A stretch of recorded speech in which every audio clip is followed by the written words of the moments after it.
I have something to confess. I have a secret, and I've been hiding it from you. Well, maybe hiding is the wrong word. You've been seeing them for the past few months. The paintings are not what they seem. They hold a dark, depraved power to corrupt and confuse. You want me to do things. I hear it's whispering. It beckons me in a cursed dialect to tell you what the secret message is inside of them. It's totally not serious. It is a lot of fun. Let's find out what they say.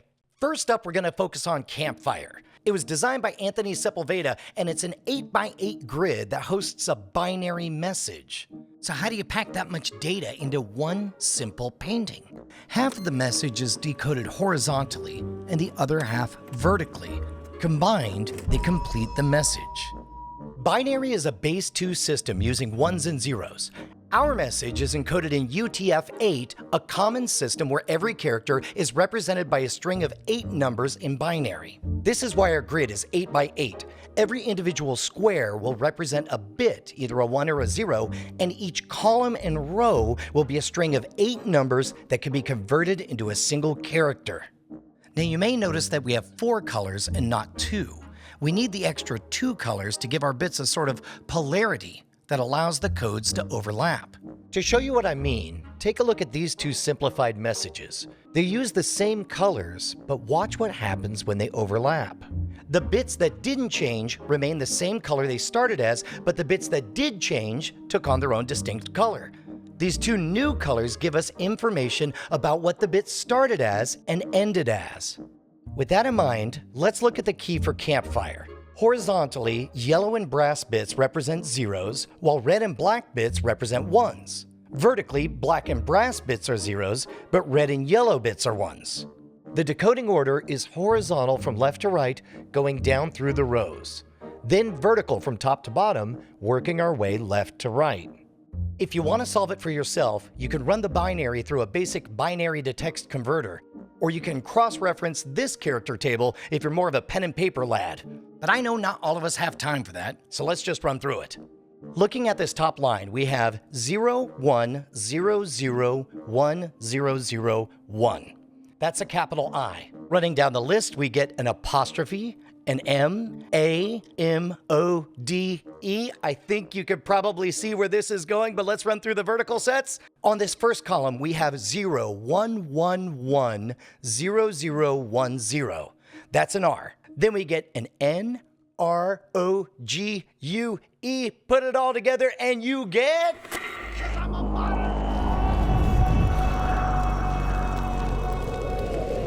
These paintings sat on set for months before I found out what they even said. And that's why we've got replicas available right now at scamstuff.com, gear for the modern rogue.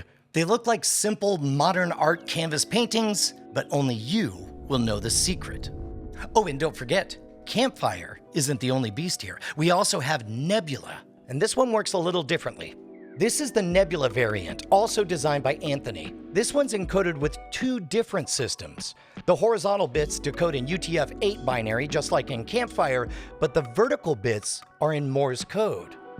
Now, the tricky part here is that letters in Morse code vary in length, and of course, you only know which letter you're hearing when you hit the silence. But in the image, we don't get that separation, so you just have to be in the know to solve it. If you do want to solve this one on your own, here's where the delimiters are, and here's a character table for Morse code. Here's the key. On the horizontal axis, white and blue bits are zeros, purple and yellow are ones. Vertically, white and yellow are dashes, while purple and blue are dots. Okay, let's solve it. Again, we're going to start horizontally, which is UTF-8. So for this first row, we have 0, 1, 1, 1, 0, 1, 0, 0, which converts to T. As we go down the rows, we get M, Z, C, O, B, R, A, which, as all of our lore masters know, is TMZ Cobra, the nefarious organization conjured from the delusions of Agent Cobra, better known as Grandpants Murphy Esquire, after experiencing a near-lethal exposure to telepathic aftershocks from a species of alien classified as changelings, but held captive in the form of a child-sized mannequin. It all makes sense. Just watch 100 episodes. Now for the Morse code. In the first column, we get dot dash dash dot. Dot dash dot dot. This converts to PRE. Now, an important note before we finish this. A letter doesn't necessarily stop just when you get to the end of a column like it did with the binary. Check the key, and if there's no mark at the end of the column, then you haven't finished the character and you need to carry it over to the next column. Running through the last of the code, we get SIDENTKARDASIANSUCKS exclamation point. That's right. This was inspired by the graffiti tagging from none other than Grandpants Murphy, who, between you and me, has a lot of unpaid fines from the city for all this tagging. I think he misspelled her name because he always does this cool S thing in his tags, and it always takes so much time that he just forgets to add the H. It's happened a few times now, but I do have to admit, the S is very cool. And that's it. Thank you so much to Anthony Sepulveda for this wonderful puzzle. Hope you guys love this. If you guys want replicas, we've got them at scamstuff.com. Gear for the Modern Rogue. They look incredible. They're gonna look like sweet modern art in your office, but with a sinister hidden message. You will be representing that you're a modern rogue. Scamstuff.com. Gear for the Modern Rogue. Available right now. And you know, we gotta say it, sign up right now for our random drawing at gimme.scamstuff.com. We're giving away 5 sets of both of these. You're gonna love them. Love you, beautiful rogues. Like, comment, surprise. That you're supposed to say that in YouTube videos, right? That's, I remember that. That's how you say goodnight. Little children, they say, like and subscribe, Mom.